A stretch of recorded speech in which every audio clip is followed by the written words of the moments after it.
to the Carl Jackson podcast. I'm excited and delighted that you guys are watching us on the CJC Television Network, as well as listening on Spotify and Apple iTunes and all the other places you listen to your podcasts.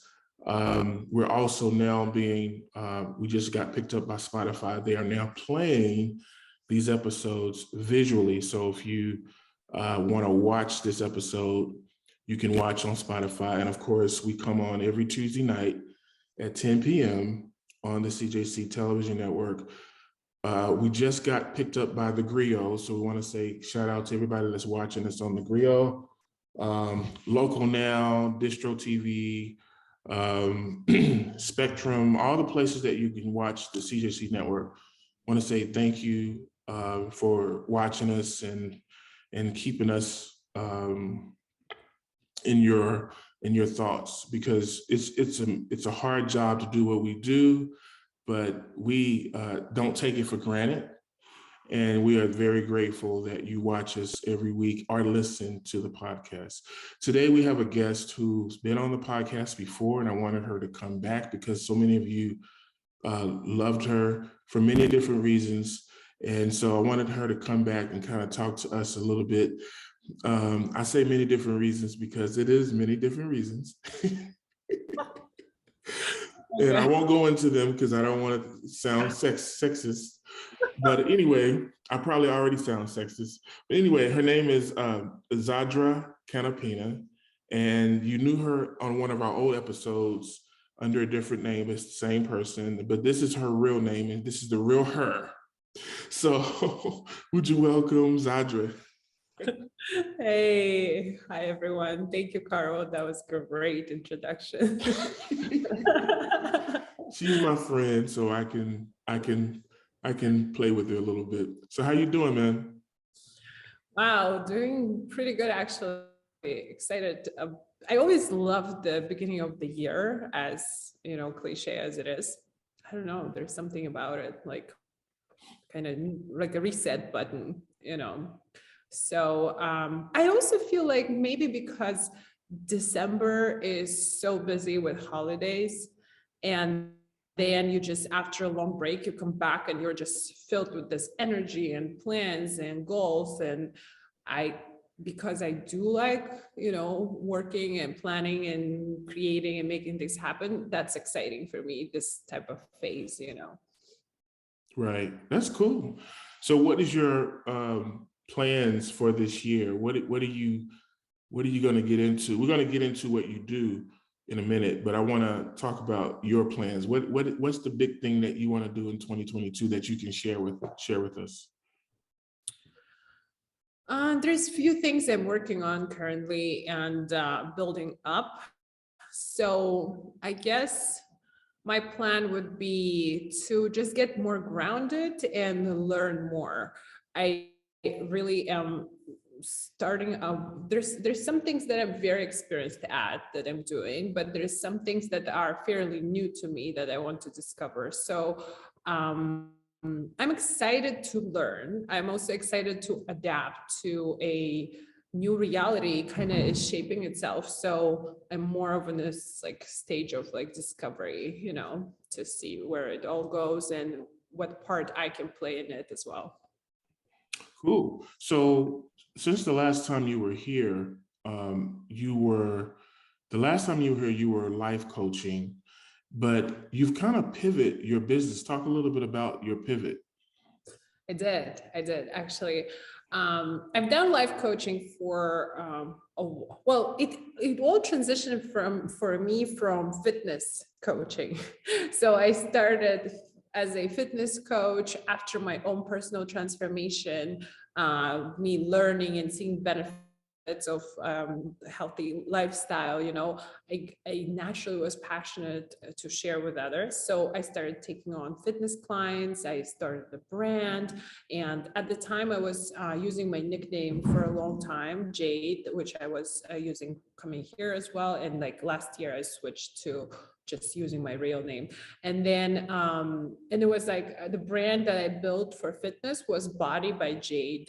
And it was very successful actually. And I was enjoying training people people and transforming bodies. And while I was doing that, there was like evolution that happened for me a little bit in a way where I was really seeing how much mindset plays a role into achieving what you want to achieve. So I was really into it for a while, understanding how to work with your emotions, how to spiritually grow, how to work with your mind, and being able to reprogram your certain things that we picked up from childhood or were developing as adults. So that was a thing for me for a while, and I was coaching and sharing with my students as well. And while I was doing that, another evolution has happened with me, which I think it's normal, and I think it's great to progress, and and I'm always open for change. And if I find something that is even more me, or that is perfect right now for me. So, and then doing that, one thing, I'll tell you the absolute truth, okay? So I'm not gonna sugarcoat it. Yeah, please don't lie on my show. Yeah, I'm not, fingers crossed. People are not really ready fully to, like, life coaches are not fully like a service, a thing. There's a lot of people don't even know what life coaches do, and let alone hire them. So and people are not as willing to go towards that yet. It's getting there. It's as the industry is growing, and awareness and consciousness is just like on a whole other level right now, but it's not quite there where I feel like life coaches could be appreciated as much as they should.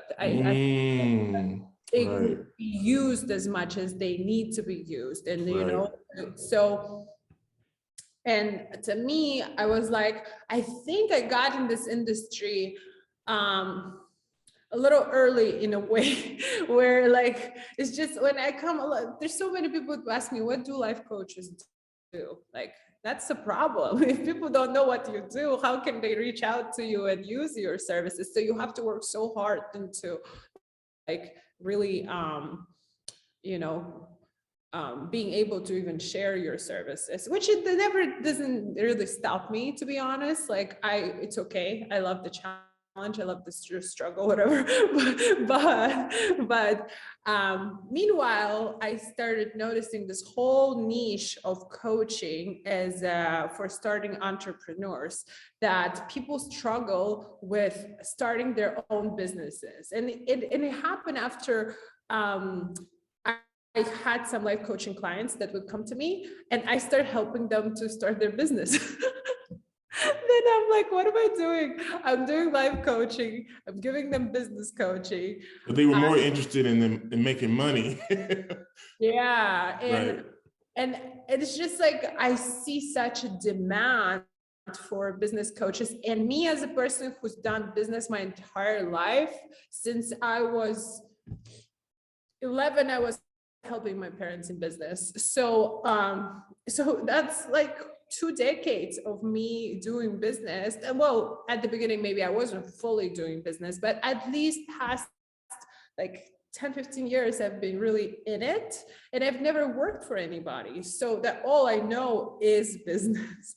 So I was like, why don't I just really focus on helping starting entrepreneurs with what I was already helping them with the mindset, but more business oriented, to become free, and without working for anybody, making your own schedule. Especially today, like, I see so much struggle with people marketing themselves in the digital world, and I'm really good at that, so I started really channeling my energy to that.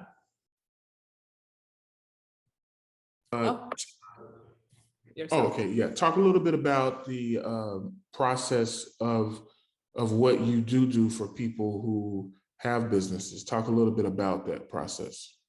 This is an excellent question. Thank you. That's what I do. I do excellent questions. Absolutely. I'm going to talk about my, I do group coaching now. So I literally just finished my group coaching session with my students. So the process is I've created a signature program, a 6-week program that is, I teach in a group, and it's basically 6 weeks. And each week we are focusing on a certain thing. My whole goal with this signature program is get someone who just like has an idea or something to share, and they decided that they want to start a business, but they don't know what to do next. They're feeling either overwhelmed by the so much information out there, or they don't have a strategy, they never done business before, or maybe they have done business, but it was more in a, not in a digital space, but more old school type of business that they are now completely lost. So taking those people and in those 6 weeks, helping them to like simplify everything, have a strategy, package their offer, really get them into this business owner mindset, and help them to reach their ideal client and to promote to those people, to the right clientele. And in 6 weeks, I want them to have a ready business, and some even clients enrolled already to whatever their product or service is. And 6 weeks is perfect. I've tested it, it works great. And in 6 weeks, people really come out totally different with a ready business, you know? So if at the beginning, they're just like, you know, how raising like developing a baby, you just have like the seed, and then by 6 weeks you have a ready baby, you know, and then to go to the world with. So that's like how. And then 6 weeks, so I overall, like first 3 weeks are focused on creating your offer, your product or service, and then next 3 weeks are sales and marketing. But like first week is a mindset release. I'm helping people to be ready for failure. I'm preparing them for failure, because that's good. Yeah, because I like that's the truth of it. Business is not. Business owners think totally different than an average person. They're ready for setbacks and failure and rejection and testing and trying more, and they have different outlook. And I've just really filtered out the things that you need to know in advance before you even hit that mark, because when you do, you already know what to do. It's not going to discourage you. It's not going to, you know, you're not going to give up on your business. You're just going to know that's part of it. So that's what I prepare people for in the first week. And then this is like laying a foundation. And the second week, we really focus on crafting your offer, like what it is, why, we pack it with value, like to make it the best thing you can offer, but also without overwhelming your customer. Because what happens, a lot of people just throw so many things that there's a lot of unnecessary things. And we really work on how can we just dissect only the best things that you get to offer, and how can we make it unique to you so it can stand out in the market, and so you're not just lost within just hundreds and thousands of offers, you know, because there's no one like you. So if you add a little bit of your own touch, of your own personality, and you know, that will help it to be authentic, and you'll be excited to sell it, to promote it, to help. And then the third week, we focus on branding and packaging. It's like, is it a one-on-one? Is it a consultation? Is it a group? Is it a recorded session? Is it another product, you know, that you, is it e-commerce? So what is exactly and how you're going to sell it, and what are, like, you know, what is the branding? What is the story of your product? So that's first 3 weeks. And then on the fourth week, we really focus on marketing and sales. We develop a marketing strategy tailored to your business. And there's some traditional things that you need to know, that's the foundation, but there's also a customized things that would be applicable specifically to your business. And then also, what are the channels that you're going to communicate with your potential client with? What is your ideal customer? So who exactly you're talking to.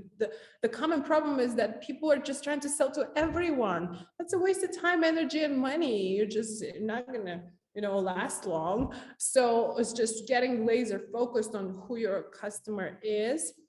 And then week 5 is team building.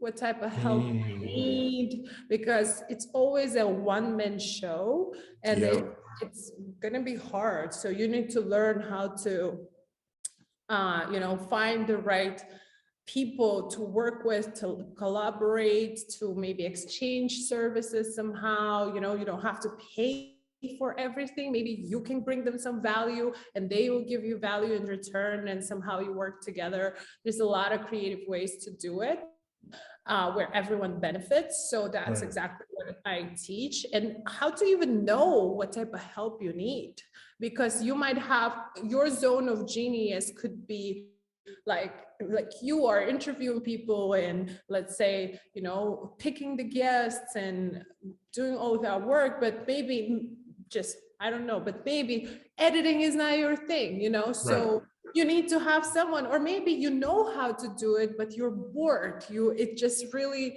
is like takes so much out of you. You'd rather, delegate it to somebody else. So, so that's what we do on week 5. And week 6 is how can we automate the whole process?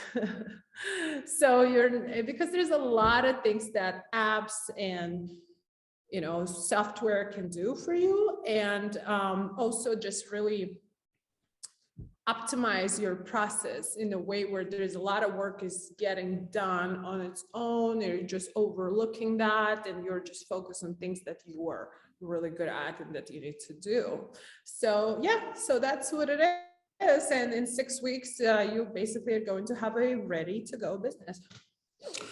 So we're going to give your information at the end of this podcast so that people, if they want to reach out and work with you or take your class, they can reach you.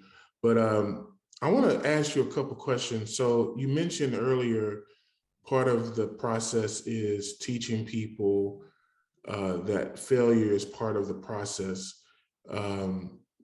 almost like a training camp. Talk a little bit about that, and why do you think people have this preconceived fantasy about business? When you say business, it just automatically means success.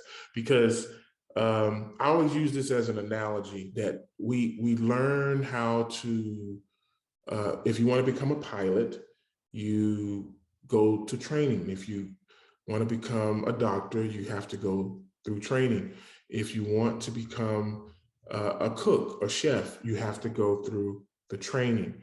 But the one thing that people don't train for is 2 things. One is how to be married. They don't go to training on learning how to be married. And then they don't get training on how to run a business. For some reason, people just have in their minds, I have an idea, I can make money. And they don't know that there's a process to get to a great marriage, and there's a process to get to a great business. So talk a little bit about why people have this fantasy that when you say business, it just automatically means success. Yeah, that was a great question. That's an amazing question. It's $1 million question.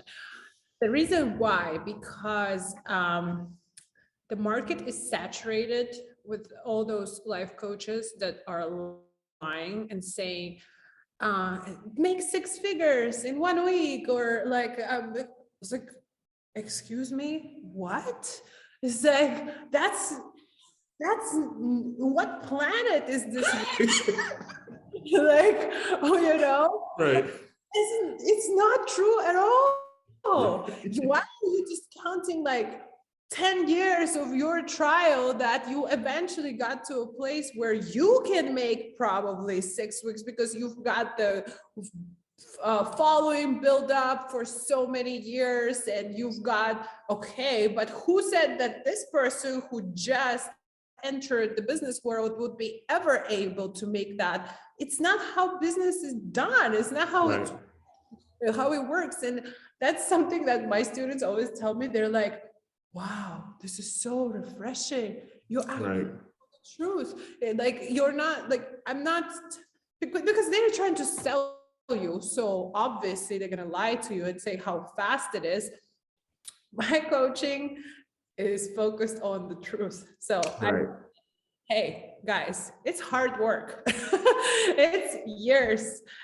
You have to test, you have to try, you're gonna fail.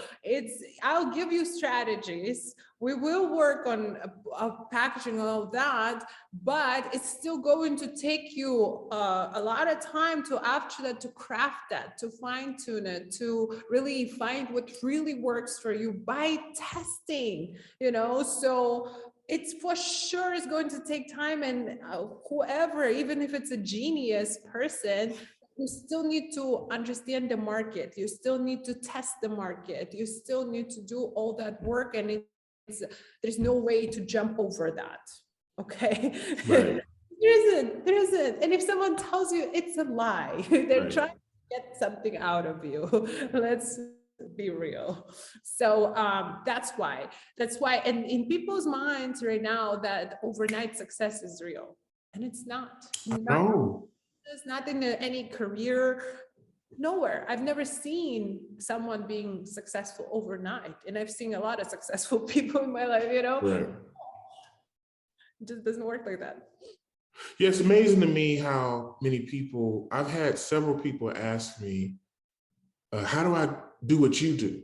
You run, we have now almost 5 networks, but 2 that are majorly successful. And they go, how can I do what you do? And I go, how do I answer that question? What? It's not a magic potion. Like, if it was, I would probably just write the book and not do it. I just would write the book. I would make a lot more money, right? So for some reason, though, people have that in their minds. I always say everybody wants to be married, but nobody wants to be a husband or a wife. Like, you don't know what that means until you study it and figure out, do I really just want the wedding and the bells and the ring and the presents? Or do I really want to be a husband or a wife? And it's the same with business. Like, do you really want to run a business? Do you know what that means? Talk a little bit about what it means to have a business. What does it actually mean when someone says, I own a business? That's, I don't want to give away all your secrets today, but just highlight what that means when someone says, I have a business. No matter what I tell you, there's still more I can tell you. So don't worry about yes. Being a business owner means a lot of things, actually. I think it means freedom, especially today, if you're running business online. So it does mean that you can be anywhere in the world and run business. It does mean that you can be somehow flexible with your schedule and plan around things and do that. It means also that you get to pivot, like I do. Like, if something didn't, somehow, like, I outgrew that, or I need to change direction, I feel called towards that more, I can change, so that's great. I love that I have the freedom of doing and not being just stuck in something that's not right now is where I can give my absolute best to. Right. And then, but it also means constant learning, constant growing, especially today. Like, there's no one formula that will stay the same. Not like one. No, not at all. So not you just one. Always. It's constantly evolving. Yeah, exactly. And it's exciting. It's amazing. Right. That's what humans are supposed to do. We're supposed to grow, evolve, and change. Right. So why wouldn't you that do for your business as well? So it's listening carefully. Good business is built on listening. You have to listen to what your client really needs, what their problem is, how you can be useful for that, how can you adjust and tailor your business to that, what are the new trends, where is the world shifting. So it's listening and listening and listening and listening, a lot of listening, that what your business is going to be built on, really. And then also it's challenges. It's a lot of challenges that will make you a better person. Once you overcome that challenge, you've grown, so you've transformed, and now you're more skilled, you're more powerful, you're more you're wiser, you are so many things. So business is an opportunity to evolve, develop, create, pave your own path, collaborating kind of with different people, being engaged with the world and with your, customer in your niche, in your industry. It is also a service. You're somehow bringing something useful to the world. You're somehow making someone's life better. You are improving something. You're maybe that bridge in between this and that. If it's a business to business, then you're a bridge that is really helping them connect. So yeah, that's how I see business. So there's a lot of hardships and hard work, but that's not for nothing. It's the outcome of you becoming better and growing and discovering what you're capable of as well. What is the biggest mistake people make in business? The biggest mistake, there's so many, but trying to figure out the biggest one. Or maybe I should say top 5 biggest mistakes. That's good. I think number 1 is not listening. Number 1. And I think that should probably be the only one. Yeah, I think in a previous episode we talked about listening as well. We did. I think so. Really, it applies to everything in life or business. If you're not listening, you're just missing the point. Why do people have a tendency to listen to respond versus listening to understand? And how can someone listen to understand? How should someone listen? Some people need to be trained on how to listen. I think it's because we listen to respond because we're not like trying to help or engage. If you really want to help somebody, then you really want to understand it, because in order to do something about it, you really first need to get it. Like, what is that you need help with, right? But if you're just trying to, if you have another agenda, let's say to show off or to prove yourself or to prove somebody else, then there is never going to be space for listening because the agenda is totally different, So I think that is my answer to that. But top 5 is number 1 is not listening. So if you are not listening to your ideal client's needs and pain and problem, then there is no business. Then you're just making something that nobody needs and you're trying to sell it. Okay, good luck. No. So listening, that's one. Another mistake is not getting clear on who you're serving, why you're doing it, what you're doing exactly, what your offer is. So you don't know what you're doing, basically. You don't have a focus. You're not focused on what you're doing because you don't know what it is. Yeah. So I always tell my students, spend a lot of time on gaining clarity. I have this thing where it's who, what, and why. So basically, who exactly you're catering your business to, what exactly you're giving, what your goals are as well, you know, what the outcome that you're pursuing to get from this, and then also why are you doing this? Why do you think people need this? You know, so like asking those questions and keep checking in with it constantly, just to make sure that you're not losing direction and you're not getting distracted by the things that are not serving what you're trying to do. So lack of clarity can have all kinds of outcomes that you wouldn't like and would not benefit you. For example, distraction, wasted time and energy, and like on something that is not at all is needed for you. Or maybe not right now. Maybe you're not, a lot of people jump onto a phase that they're not ready for, you know? So clarity is not focusing on clarity and not like checking in. That's number 2. 3 is lack of strategy. People are emotional and reactive when it comes to business. A lot of times you cannot be reactive. No plans, just they have no plans.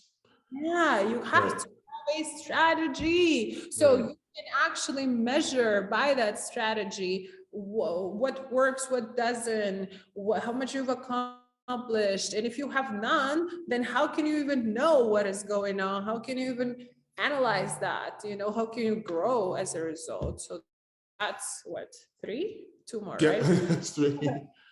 I'll just leave it at top 3 for now. Okay.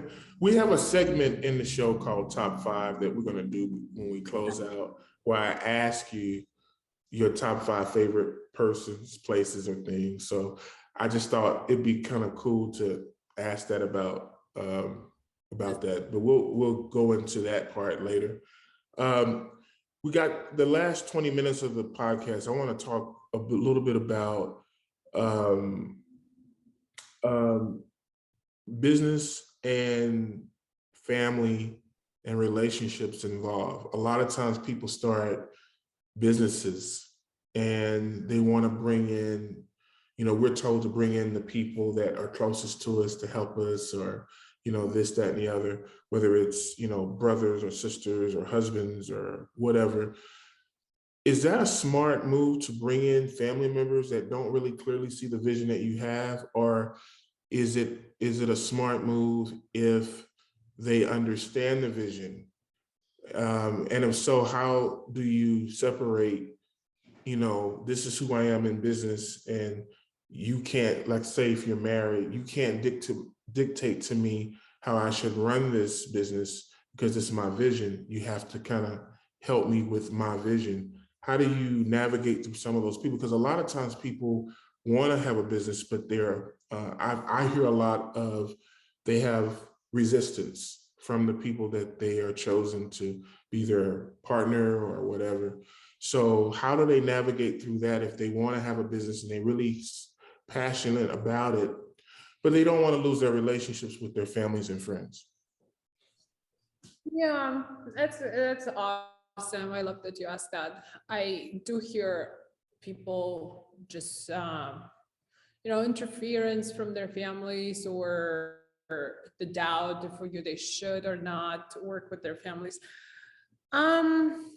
It's definitely really challenging when it comes to friends and family, because you've already built some type of relationship and ways of communication with them, but in a different area of life, you know. So what ends up happening if you do work with them, it all gets mixed up, like your personal relationship, which is totally different from a business relationship, to your business relationship. And it's okay to work with your family members or friends as long as from the get-go you talk out what happens in whatever situation. So say if we have a conflict, how do we resolve it? If we like, how do we split profit, or what are the conditions there? So everything needs to be communicated, and you need to be on the same page, and you need to have a similar vision and mission, and you need to learn to separate your personal. At work, you're one person, and then when you go home, it's totally different. So if you and the other person who is trying to get engaged in business relationship with you can separate those two, then go ahead and do it. If not, then don't, because it's juggling two different ways of communicating in relationships. A lot of people won't be able to do that. So if you can't, it's going to be a mess. There's going to be a confusion. People, you're gonna fight, and you might even lose a relationship. So it's your choice. Is it worth it? Can we handle those two? And if most likely not, then just save your relationship and keep it just friendly or family. Good stuff. Good stuff. Good stuff. So, what would you tell people who don't have their money is smaller than their vision? People who have this, because one of the things I see a lot of, it seems like more so now than even before the internet became so big. One of the things I see now is people wanting to grow faster than they are capable of handling. So in other words, they have this vision of wanting to be, let's say, the biggest donut shop in the world.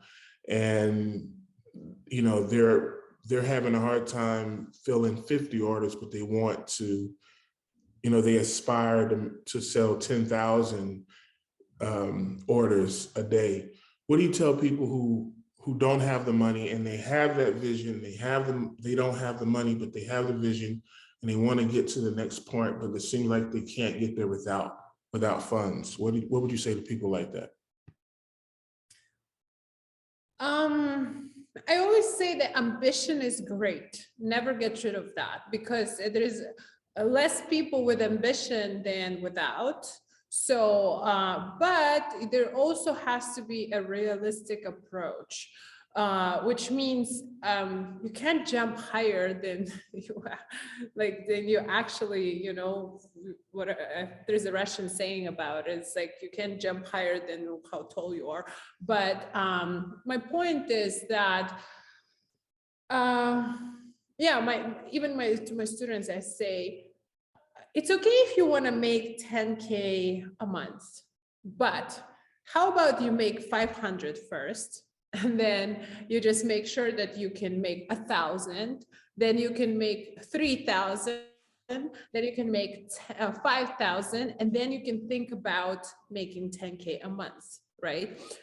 So there's no one stopping you from making 100,000 if you want to 1 million, but just let's have a proof of concept, right? So let's say if you, and by the way, for funding, people will fund you if you have not only a great idea or a concept, but also a proof concept, which means that there is some kind of demand there. So like at least sell to like 100 people and then come to an investor and say, hey, this is a working idea. There is room to expand. I've tested it.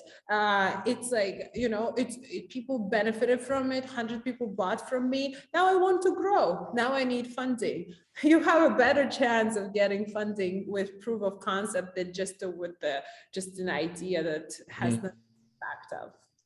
So, and for example, at the start, honestly, you can start with minimum investment today, whatever your business is, depending. Obviously, there's some that you maybe need to buy equipment or crazy investment right away, but I'm sure with any business, you can get some kind of proof of concept by putting it out there or testing and, you know, doing that. And so what made you pivot from life coaching to business outside of what you answered earlier? You said that, you know, you saw that you were helping more and more people. or more and more people had questions about their businesses, but there had to be something in you that motivated you to want to pivot. So what motivated you to want to pivot? What motivated me was my own problem that I had before, because I've done business for so many years, but then I did it more of an old school way, where like you just find a customer, you talk to them in person, and like, you know, it's not too digital. And Right. it took me some time to get comfortable with the digital world. I'm a 90s baby, okay? So I'm 31 right now. So I didn't grow up with internet immediately being my world. So I also had a little bit more of an old school thinking, you know?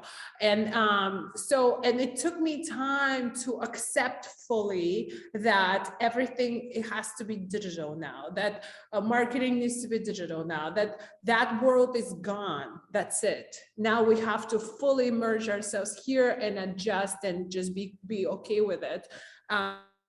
So it took me time, like I was even surprised, because I'm really fast at like catching new trends and everything, but I feel like it was so dear to my heart, the way the world was and the way how business was, that I was resistant to just adapting and accepting as much as fast as I could. So but then once I was like, oh, okay, so like I struggled a little bit, but then eventually I just went all in. Then I realized, oh, what's different here is that if you don't have a strategy, a marketing strategy, you will never be able to succeed. You'll get one time lucky, two times lucky, three times lucky, where before you could have a business with no strategy. You could. And in a digital world, it's just not possible, because it's just, you have this screen, you know, so you need to be so good with communication. You need to be strategic. There's funnel, there's a whole marketing funnel that you need to take people through before they actually buy from you and do all that. So I saw how different those two are. And I see that just like me, there's so many people that are forced now, especially after the pandemic, to move into a digital Online business, right? or like start their own business because they're sick of working 9 to 5, or they have to transition fully their business to online if they have an existing one, or maybe because they work from home now, they think, you know what, I think it's the time for me to, while I'm working somewhere else, to launch my business at the same time, because I am now at home, so I get to do everything on my own time. So I realized that they all are struggling with online marketing. They're all struggling. They don't know that you have to have strategy and the approach and all that. So, well, in reality, once you learn it, it's not that hard. So I decided that it's become my mission to help them. You know, everyone is feeling so overwhelmed and bombarded. So what I'm trying to do is getting them out of that space, give them a plan, a strategy, and teach them like the new way of doing business. That's what was exciting for me. I was like, oh, there's a new way, and I get to teach them. Do you think that the market is getting overly saturated though? It is, but then. So what do you think? What do you think is going to happen at some point? Some of this stuff is going to fall off the plate, right? There's like, it looks like everyone knows what they're doing. It looks like everyone is just, but I will tell you from my research, there's 70% that out there is just really throwing darts in the air and seeing where it will land. There's only few, like that 30% is that actually understand how business work, are actually getting some kind of consistent profit and leads and just having clientele, like an actual business running. There's only 30% max of that working. And so is that not to cut you off, but is that 30% even before the internet, or you're saying in general, internet or not, it's only 30%? No, it's during the internet right now, because everyone's so confused. Right. Okay. They're thinking, oh, I got a website. Now I need to bombard everyone on social media. No, that's not enough. So Right.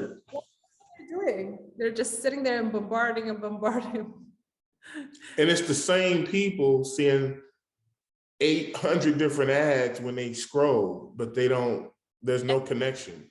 And then they go to all those workshops on Right. that workshop, and then whatever they learn from that, from the business coaches that tell them you'll earn 6 figures, or 7 figures, then they go and implement those stupid but it's so true, because it's like, it's unrealistic. People are confusing other people. It's better not to teach them anything. Right. Teach them something that they're going to believe it's true and is actually not, and then they're going to get disappointed thinking that business is not for them, where business is for anyone who implements the right strategy, can get their client from A to B result, and you have a business. Right. If you're solving some kind of problem and it's properly structured, you have a business. And I always tell people, there's nothing around studying and research. No matter how many seminars you go to, no matter how many people you try to ask to help, at the end of the day, if you can't get on Google or go to the library or go wherever you go to get information and then study it, and then after you study, understand it, and after you understand it, apply it, then it's you're just basically going around in circles trying to find a quick way in, thinking that you're shortcutting the system, and there's really no shortcut. Yes, there isn't at all. And what I like about what you're doing is you establishing that retraining people's minds. Absolutely, you got it absolutely right. I am maybe like the bad cop that comes in and says, well, the reality is that it's not that easy. The reality is you would have to put work in, and let's get out of the funk and noise and that, easy, free mindset. There isn't anything free, like you said. And if actually, in fact, if someone offers you something for free, run. Right. Because you're gonna end up giving more than you even think right now. Right. You fall into that, scam. And if someone is calling you and tells you, if the offer is too good to be true, most likely it's fake. Right. And speaking of offer, a lot of you have wondered, is she gonna do a show on the network? We've talked about it. We're still trying to work through it, so I don't forget what I say. I remember what I said last time it was on the episode, but we got to figure it out, and we got to figure out what works for me and works for her. But I still want to do it. I think there's a lot of wisdom that you have, so we got to just figure it out. But we're gonna still do this show that we've been talking about. Cool. She's like, cool, I'm waiting on you. She put me on the spot. But no, we're still gonna do it. We just gotta figure it out. One of the things that I think that's important is everybody's gotta feel good about what they do. And it's gotta be something that's not fake and it's real. And me finding out today that she's now she's pivoted or pivot in some way, means that we should also reevaluate what we do in terms of a show. So, but I think she would be such a help. I love the fact that, again, you're retraining people's minds.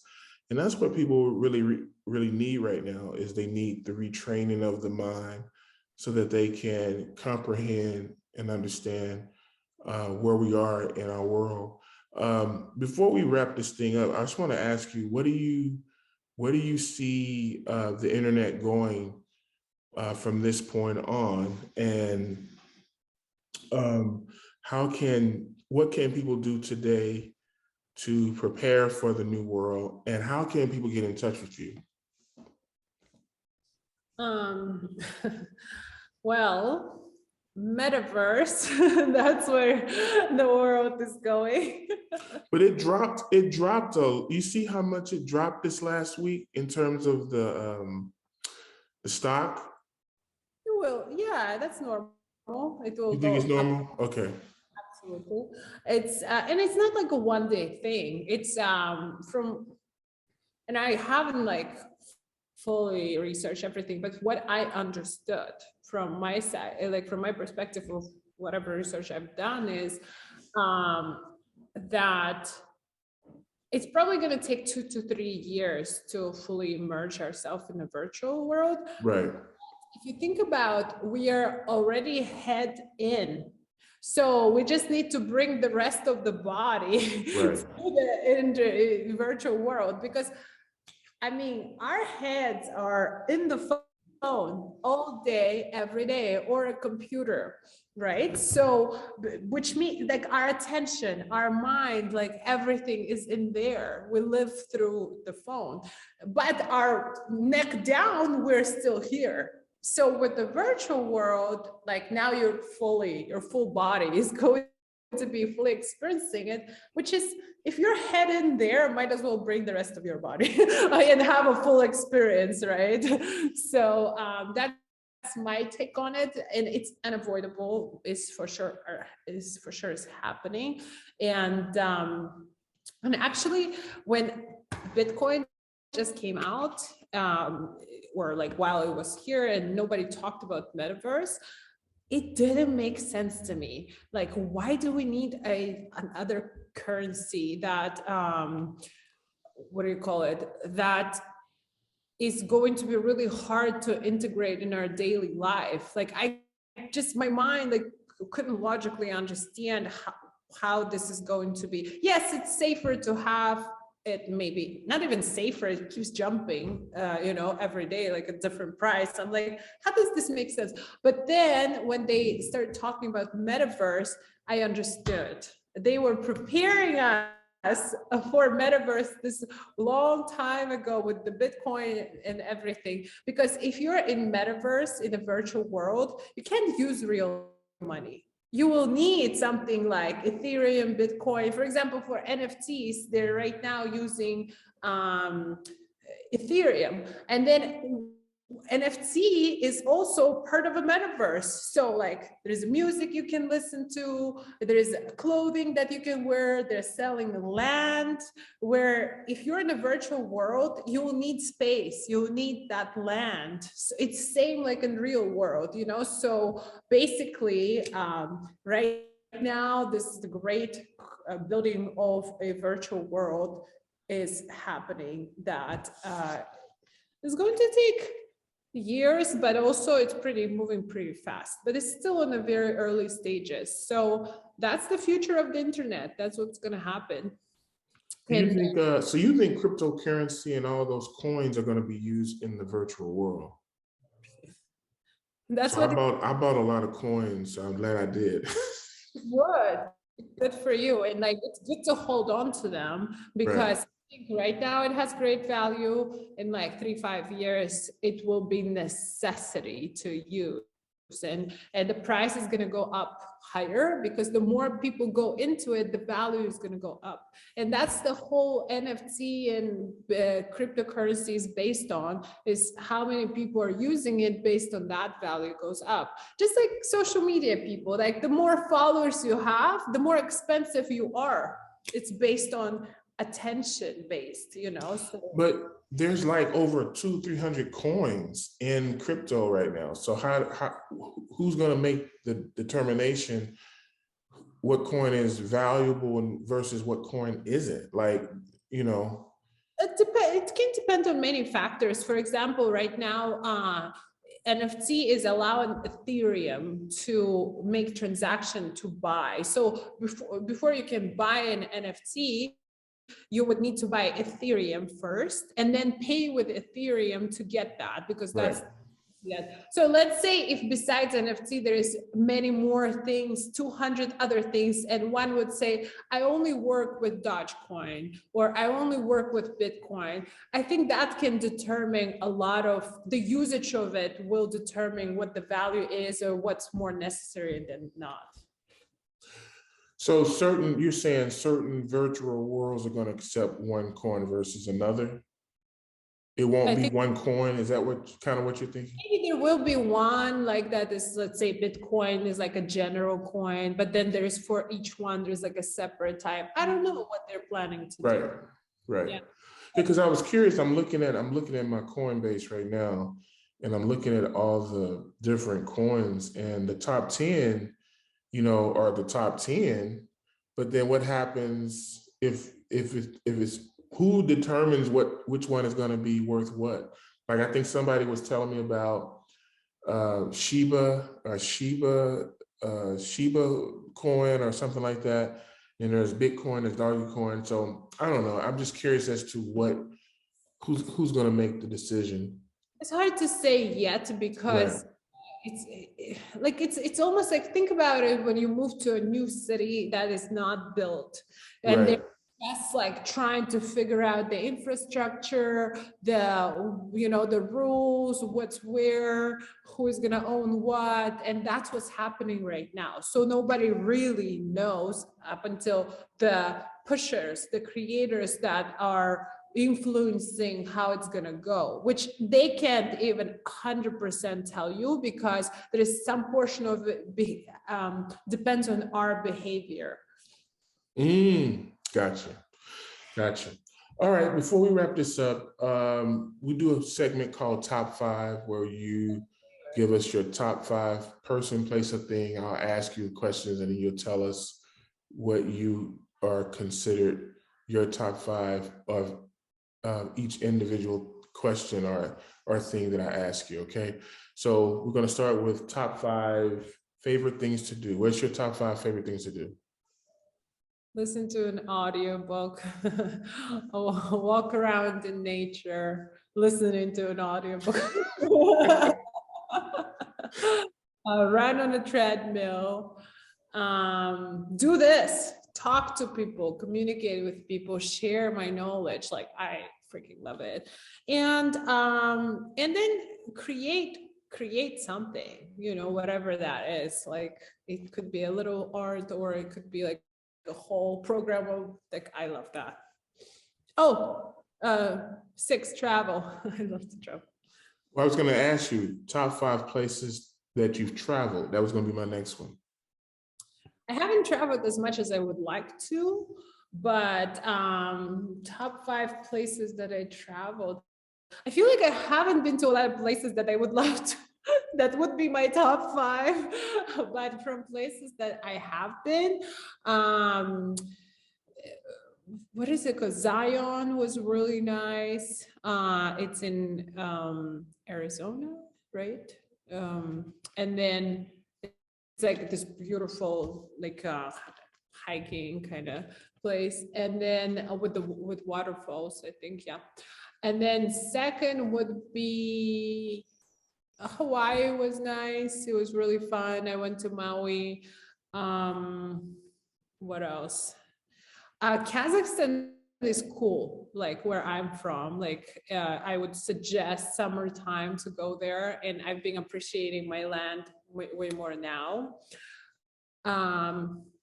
Another cool place, New York, is always great. It's beautiful. The more shows I watch, the more I fall in love with New York. And the 5th would be, I would say, probably China would be fun to go to. It's just China. Okay. World, like, you just like, oh, where am I? What's happening? That's how I felt. Let me ask you the top 5 favorite foods. Top 5 favorite foods. I like Italian for sure. I like Japanese. I like Thai. I like Greek, and I like French. French, okay. Top 5. Top 5 favorite places to visit in LA. Oh, wow. Top 5 places to visit in LA. For what? Depends. Well, Just your top rough, basic top 5. that's such a difficult question. Okay. The reason why, because it just depends on so many things. It could be like, True. so what? Like, True. top 5, like on the weekend, or top 5, like we're chill, like, or like fancy, or. No, if you had 5 places that you could go to or had to go to that you couldn't live without, how about that way? That you just have to go at least once every month, once every 6 months, once a year. Well, because I'm a hiker. Okay, there you go. Runyon Canyon is it probably is not like the best hike, but I like it. It's really dear to my heart because I lived in Hollywood for a long time. So Runyon Canyon, that's one. Second, I would say I would name probably some kind of restaurant, but there's so many of them. I just went to Avra. That's a restaurant in Beverly Hills, like Greek, which I love Greek, and it was pretty good. So I wouldn't say, I don't know, like there's so many restaurants, but that's the recent one. And then I would suggest top 5. Oh, I need a hard question. I caught you off guard, I know. Trader Joe's. Trader Joe's, hey, that's a place. I love going to Trader Joe's. And shopping there. That's another one. I mean, for me personally, I love going to the gym. So, and I go to LA Fitness. That's probably not top place to go to, but for me, it's a necessity. So I go to fitness. That's 4. And the 5th one would be, I would say, like to some kind of museum or something. There's so many of them as well here. Like the latest one, there's Banksy exhibition. That's really nice. Or a library. Library is a great place to go to read. Do you have, so let me ask you this, do you have top 5 books? I already said. Read audio books, but do you read books or you just only listen? To me, it's the same. The Well, same. no, I actually read as well. Certain books are not on audio, so that's why I asked. True. But if you covered it in audio, I'm gonna let that go. I'm gonna let that slide. Yeah. I'm gonna let that slide. Okay, final top. Yeah. That's the problem, is because I don't get married to a certain, like, like a book that, because for me it goes in phases. Right now, my top, but then like later I shifted to like a whole other world, that I'm exploring that. And then this can just become like, on its own. Right. And then the final thing is your top 5. I have 2 to choose from. I'm gonna pick one. I'm gonna say top 5. Do you have a top 5 best quotes? I make up my own quotes. Well, look at you. I make up my, this how much she knows she's the woman. She goes, I make up my own quotes. I don't quote other people. Yeah. have my own expression. So I'll just go with that. I would say number one is never stop growing. Never stop growing. Okay. That's number one. Second, I would say unconditional love is acceptance. Unconditional love is true. Unconditional love is acceptance. True unconditional love is acceptance. Yeah. That's good. I never heard it that way. Because I made it up. Because a lot of times we say we love someone, and because we love, so it's not really a quote, you made it up. No, I was kidding. We love someone and we want to change them because it's right.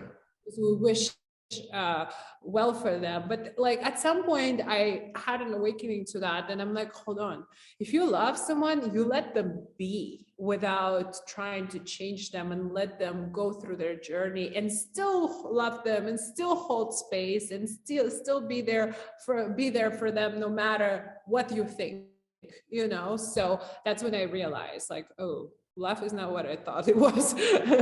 So that's where this quote came from. I would say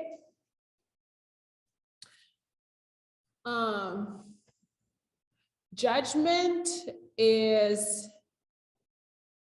something that imprisons you more than somebody else. I like that. That's good. And then I would say things don't get easier, we just get better at handling them. That's good. I can get that. I can dig it. And then the fifth one, and I'm just making them up as I go. Yeah, I can tell. I can tell. At least you're honest.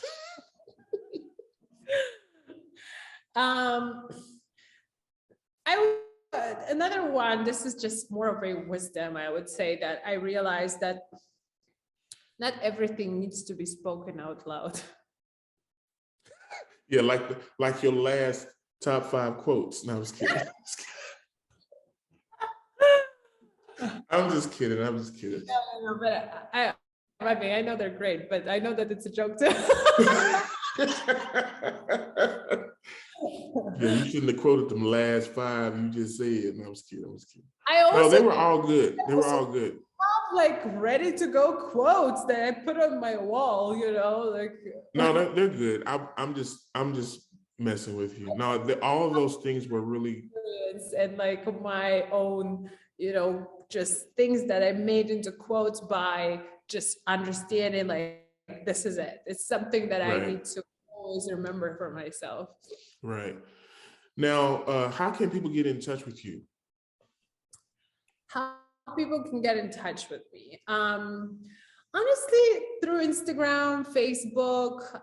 What I do is, if you are interested, let's say, learning about business, just hit me up on Instagram or Facebook. It's Zhadra Kanapina, which is here. You can see on my Zoom, and I'm sure you'll put it. Yeah, they're gonna put it at the bottom. Yeah. Yeah, and on both platforms, I'm the most active. And if you want to learn about business, you can reach out to me, and then we'll schedule a Zoom call as a consultation, because I honestly don't take on everybody. I first an interview and a consultation to make sure that it's a right fit for the program, because if it's someone who is just wandering around, like, I don't need that.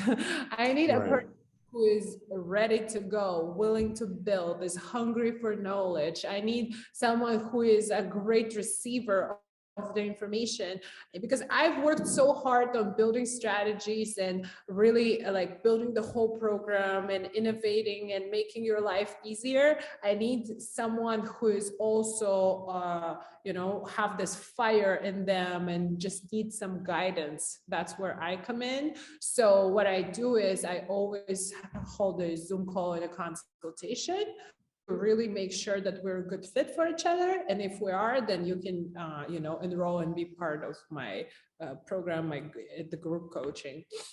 And if it's any other business, proposal or offer or collaboration, let me know. I'm always open as well for interviews or, collabs with people. So, yeah.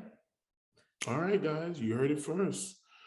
Thank you so much for doing the podcast again. I really appreciate you taking the time to record this with me. Absolutely. Thank you for inviting. It's such an honor to be here a second time. And thank you guys for watching the other podcast as well. I'm really grateful. Yeah, they really liked the first one. It was one of our bigger episodes. So yeah, thank you so much for doing the first one and doing this one. And hopefully we'll see you again soon. And we will at some point figure out this show. Totally. Until next time, be blessed.